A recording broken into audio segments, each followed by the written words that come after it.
Okay, so Meila. Okay. Hey, Dolly. If a temple treasurer took a consecrated stone or beam, he has not consecrated Meila. He has not committed Meila. If he gave it to his fellow, he has committed Meila, but his fellow has not committed Meila. If he built it into his house, he has not committed Meila until he dwells underneath it, if for one prute is worth of benefit.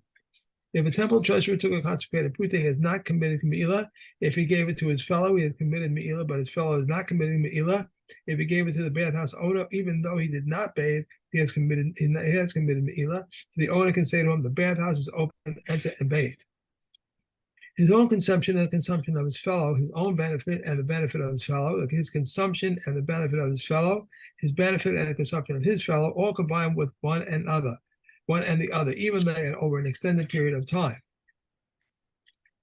And if an agent carries out his assignment, the householder has committed Meila. If the agent does not carry out his assignment, the agent has committed Meila. How so? If the householder said to his agent, give meat to the guest, and the agent gave them liver, or if the householder said, give liver, and the agent gave them meat, the agent has committed Meila. If the householder said to his agent, give them each one piece of meat, and the agent said to them, take 2 pieces each, and they took 3 pieces each, they all have committed Meila.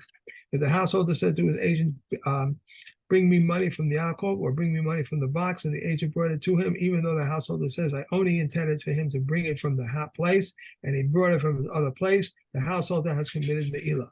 However, if the householder said to his agent, bring me money from the alcove, and the agent brought it from the box, or the householder says, bring it from the box, and he brought it from the alcove, the agent has committed Meila. Okay, so more along this theme. Shalach biyad cheresh shotiv akatan. Okay, so the cheresh shotiv akatan, again, these are the categories of people who don't have das. Okay, right. We never hold them liable for anything, and we also don't trust them to do things the way that they're told to. So now this guy went ahead and he sent, let's say, his little kid to the shop. We'll take the katan. Okay, so he gave some money to the kid, which he didn't realize was mukdash. So the kid goes to the shop and he said to the kid, buy some lettuce. So the kid went and dutifully bought some lettuce. So the kid did exactly what he said. Im asushli chusa ba'alabais mal. Then that's on the father. Okay, the father told him to do it. He just did what his father said. Okay, so now that's on the father that now there's a Meila. Now, what happens if the kid gets confused and buys tomatoes instead? Okay, lo asushlichu. So now who's at fault there? Do you hold the kid responsible? No, the kid isn't responsible for the Meila. But I'll tell you who is responsible is the chenvani, right? The shopkeeper. The shopkeeper now is the one who did the Meila. Because the kid didn't do what the father said, so the kid, in whatever measure he had a shlichus, he loses it. But why? So, but now the shopkeeper does Meila, but he doesn't do Meila immediately, because at this point nobody's actually guilty of Meila. Not the father, because what he said wasn't done. Right. Not the kid, because the kid is pater. So the money is still actually sitting as hekdesh in the hand of the shopkeeper. And when the shopkeeper now takes the money and goes and spends it himself, so it's only when he goes and spends it himself that now he is actually guilty of Meila. Okay, so he doesn't know anything about this. He doesn't know anything about this, and of course the whole thing. Look, I mean, the whole thing about Meila is it is inadvertent. It is completely inadvertent. You didn't know it was happening. If you know that you're doing Meila, then you don't bring a korban for it. There's no kapara. You only get the kapara if it was inadvertent. Okay, so let's rewind the case. Shalach biyad pikech. So he sent somebody else who's a competent shaliach, and the father suddenly realizes when 15 minutes later that he's looking for his hekdesh money, and he suddenly has this realization, oh my gosh, I gave the kodesh money to my shaliach. Right. Okay, and now he suddenly remembers. If this happened before, in the time before the shaliach got to the store, then then the shaliach is innocent of anything because because first of all, what happens is the first guy realizes, and if he is deliberate now, if he fails to do anything to remedy the situation, then the guilt is really on him, and the money has already, and having decided not to do anything about it, he is guilty of the Meila, but he doesn't have to bring a korban because he's now mazid. Because he didn't do anything about it. So the money, but the money remains hekdesh, because now there's a break between the sender and the shaliach. The shaliach is still acting lefi he has no idea what's going on. He goes and buys the object, and the storekeeper now has the money. Again, the storekeeper becomes chayav when he spends the money, because the money is still sitting as hekdesh in his hands. Even though he doesn't know that.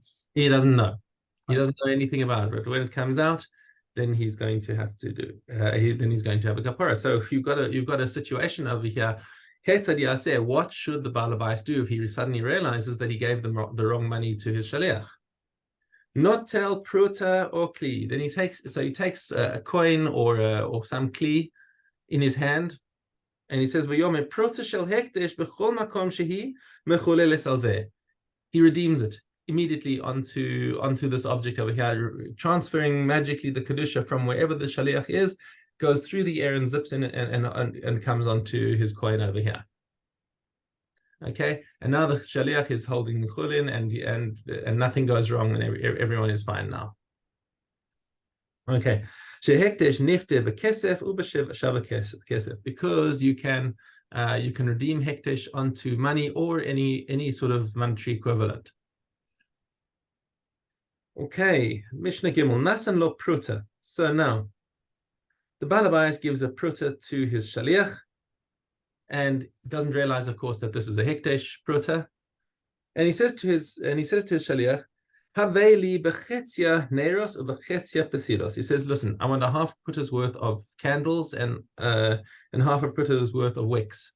Neros is not, as we use in current terminology, is the and then the ner is the cup, the base. Because what we're talking about is an oil lamp. So the ner is the cup that holds the oil, and the pesilos are your floating wicks. Okay, so he says, okay, so half of the money I want you to spend on the cups and half on the wicks. Okay, now knowing what you know, I'm not even going to read the case of. I'll tell you the case now. Don't look in your Mishnah ahead, and you tell me what's the halacha going to be. So the shaliach went halach hevi lo bekula neiros. So he misunderstood. He got something wrong, and he bought a full pruta's worth of neiros. Okay, now remember the situation is you need to do meila on a full pruta. What's the halacha going to be in this case of the shaliach, who was told to bring half a pruta of neiros and half a pruta of pesilos, and he bought a full pruta of neiros? He was told to bring half and half, but he brought the whole thing. Yes, he brought the whole thing in neiros. Okay. So he's almost like the showgate. I mean, he didn't realize he made a mistake. So I would think on one hand he wouldn't be responsible, but on the other hand he is responsible, because we said before that break down what's his level of responsibility. What did he do right and what did he do wrong? What he did wrong was getting a whole pruta when he was told to get half and half. Okay. Right. And correct, he was in let's say he was following the orders, so to speak. I mean, okay, but now let's track this in terms of how much he followed. Remember the case that we had before. If he did exactly what the Baal Habais said, then the Baal Habais is going to be chayav, because the Baal Habais, he sent a pruta and misused a pruta. If he did nothing of what the Baal Habais said, right? So let's say that we said he get tomatoes and he got cucumbers. Then the shaliach has violated his shlichus, and he's the one who's done the mikvah. But here he's done half and half. So half of the Baal Habais' intention was done. He did get half a pruta's worth of neiros, but now there's another half a pruta that he was supposed to spend on pesilos, but he spent it on neiros instead. So you see over here that half a pruta is on the balabais because the shaliach did what he said, and half a pruta is on the shaliach because the shaliach violated his shlichus for the other half. So now if each of them did half a pruta of Meila, then who's chayav? See, like, no, if there was half and half, it should be nobody then. Exactly. Right? Exactly. Right. So that's your answer. So, okay. So now let's take another case. Okay. Or he's okay. So the Mishnah mentioned the case of whether he bought all of it with Neiros or all of it psilos. Okay, and that we said he's going to be pater. Or Shamarlo. So the Balabai said to him, Haveli bekula Neiros. Here, here's half a pruta. Here's a pruta. Go and buy Neiros for it. Or he said, go and buy all psilos. And the shaliach went and bought half with Neiros and half psilos. Okay, so once again, it's exactly the same thing. He started doing what the balabais wanted, but the other half he did the wrong thing. So half of it is on the balabais, half of it is on the shaliach, and neither of them is going to be chayav. Both of them are pater. Next case, aval im amar lo haveli bechetzia neiros b'makom ploni ubechetzia psilos b'makom ploni. So he says, I want you to go to Joe, the candle dealer, to buy me half a pruta's worth of candles, and I want you to go to Fred, the wick dealer, to buy me half a pruta of wicks. And the shaliach got confused, and he went to Joe, the candle dealer, and bought half a pruta of wicks, and went to Fred, the wick dealer, and bought half a pruta of neiros. What's going to be the din? He didn't do what he was told to do, so he shouldn't be hired for either thing, right?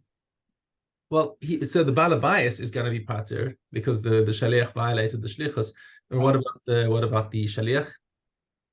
He's going to make it, huh? The balabais is pater, right? And so the shliach, he still bought the things, but he bought. Okay, so remember what's the bar he's got to reach? He's got to make a total of one pruta worth of Meila, that in order to be chayav. Did he do that? He did do that by half and half. Right. Because half plus half is one. So he is chayav. Okay. Psilos mi beis neros hashaliach ma'al. Okay, so then in that case, the shaliach completely violated his shlichus. The entire pruta was spent against the balabais' wishes, and therefore it's all on the shaliach. Okay, Mishna Daled Nasan lo shtei prutos. He gives the shaliach 2 prutas. Okay, now we've got lots of stuff to do Meila with. Amar lo haveli esrog. Says, go to the store. I want to. And I want you to buy me a nice esrog with 2 prutas. Halach v'hevi lo. Where are you going to find an esrog for a pruta for 2 prutas anyway? My son-in-law would be out of business. Anyway, halach v'hevi lo bepruta etrog ubepruta rimon. He says, he comes back and he says, boy, did I get a deal for you. I got you a pruta for one, and I bought you a rimon as well with the other one. And the balabais says to him, I didn't want a rimon, I just wanted an esrog. Okay, so we know one thing for sure is that the shaliach is going to be chayav for the rimon. But the question is the balabais going to be chayav for the esrog, because the esrog is at least a pruta? Why should the balabais be chayav for that? He didn't request it. He didn't ask it. He did ask for an esrog though, and the shaliach taka got him an esrog. But for the pomegranate, he shouldn't be for the rimon. He shouldn't be chayav for. Right. So the shaliach is chayav for the pomegranate. Right. That everyone can agree on. However, the Mishnah says Shnehem Malu. Both of them did Meila on this did Meila on account of the esrog.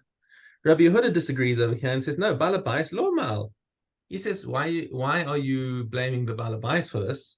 Shehu omer lo Esrog, because the Balabais can say to him, listen, I gave you two prutas for the esrog for a reason.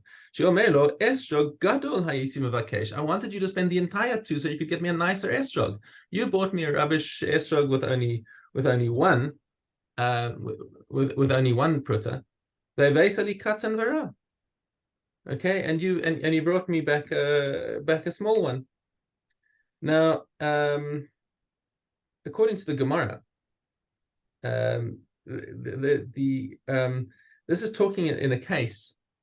This is now this seems like such a logical position of Rabbi Yehuda that you have to wonder what was the Tanakama thinking, because if he gives him two prutas to buy an esrog, you've got to then you have to obviously you have to buy an esrog that's worth two prutas. If you buy less, you're getting him the sug gimel esrog. Okay, so the Gemara now narrows this case down to a situation where what happened was the shaliach was a good businessman, and he saw the esrog was priced at 2, and he started negotiations, and he got the store owner to say, okay, just get out of my hair, I'll give it to you for 1. He says, great, I'll take an esrog with that as well. I'll take a rimon with that as well.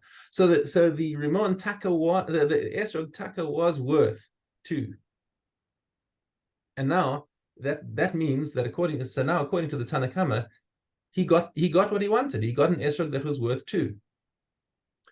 But now, so that's why the Tanakama says he's chayav. Rabbi Yehuda says if you're going to be a bargainer, you want to do good bargaining, then you should have got me an esrog worth 4 and got that down to 2. Don't get me rimonim. I didn't want a rimon.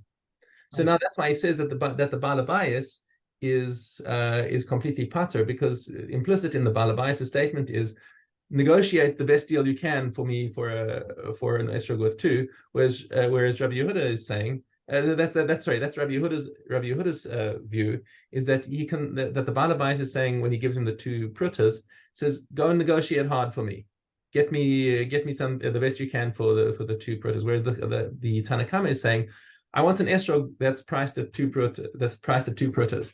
So if he gets it for 1, then he got what he wanted, and the rimon is on the shaliach. So that's why the Tanakama says you're chayav for that. Then the Mishnah brings a seemingly identical case. Nasan lo dinar zahav. So he gives him a gold coin, a gold dinar, which is obviously significantly more than the pruta. But Amar lo haveli chaluk. He says, go and buy me a nice shirt. And he spends 3 sela. Yeah, he spends 3. A sela is 4. A sela is 4 dinars. So 4 times 3 is 12, and the other one is also 12. So we're rounding a little bit. So he comes out with 24 instead of 25, because a gold dinar is 25 dinars. 25 regular dinars. So that's why we're saying 3 and 3. So it's more or less whatever. We're not fussing about the change over here, but it's certainly more than a pruta in each direction. So the shaliach again went out and bought him a nice shirt for 3 sela, and bought him a talis as well.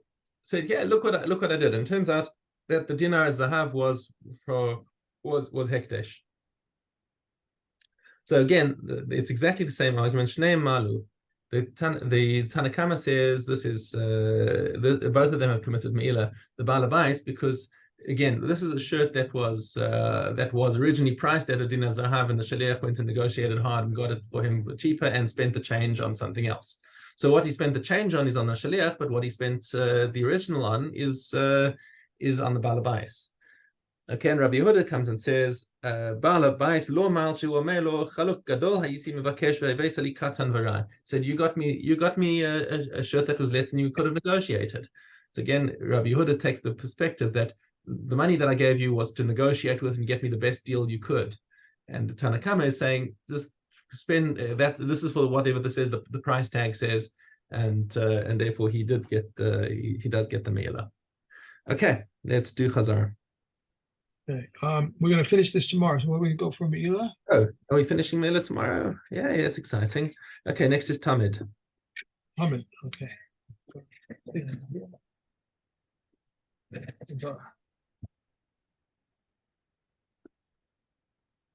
Okay, vote base.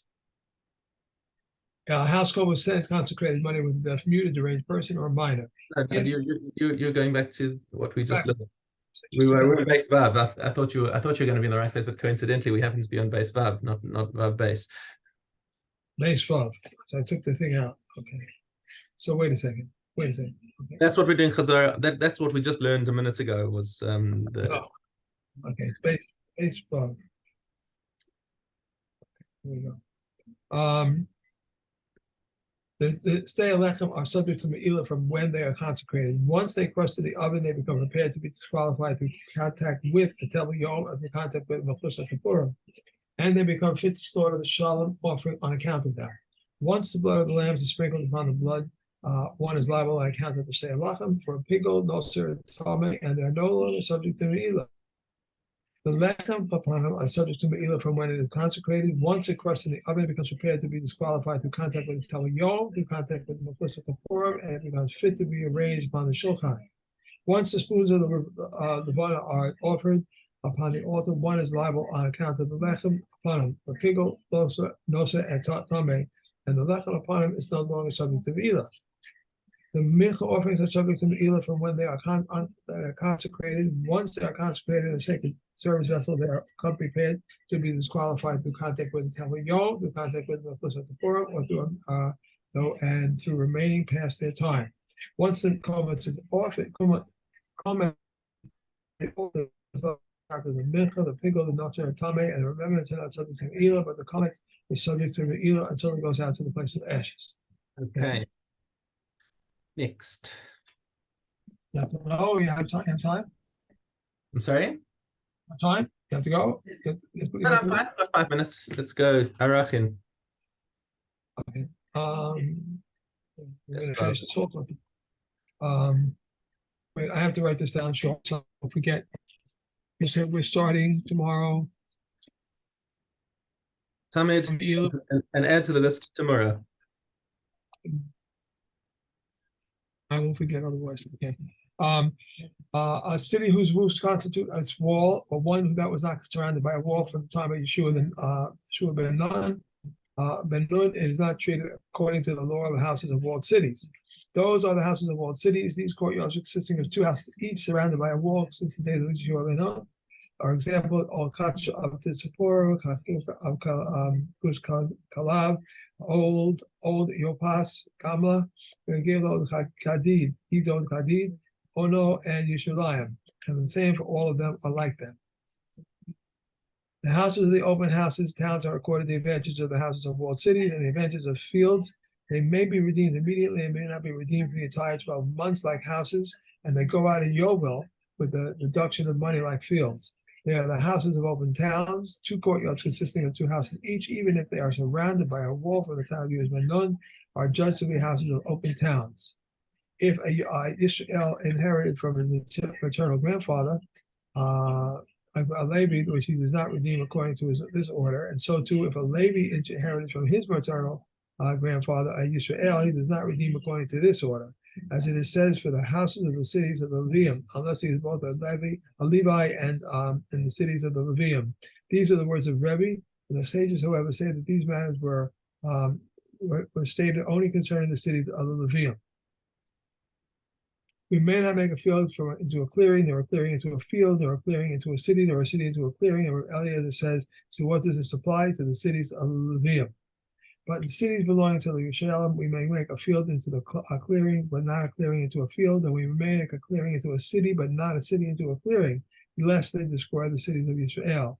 The Kahanim and the Levium may sell at any time, and the redeem at any time, as it is said, the Levium shall have an eternal right of redemption. Okay. Menachos. Menachos, solid base. The bulls, the rams, and the lambs are not essential to one another.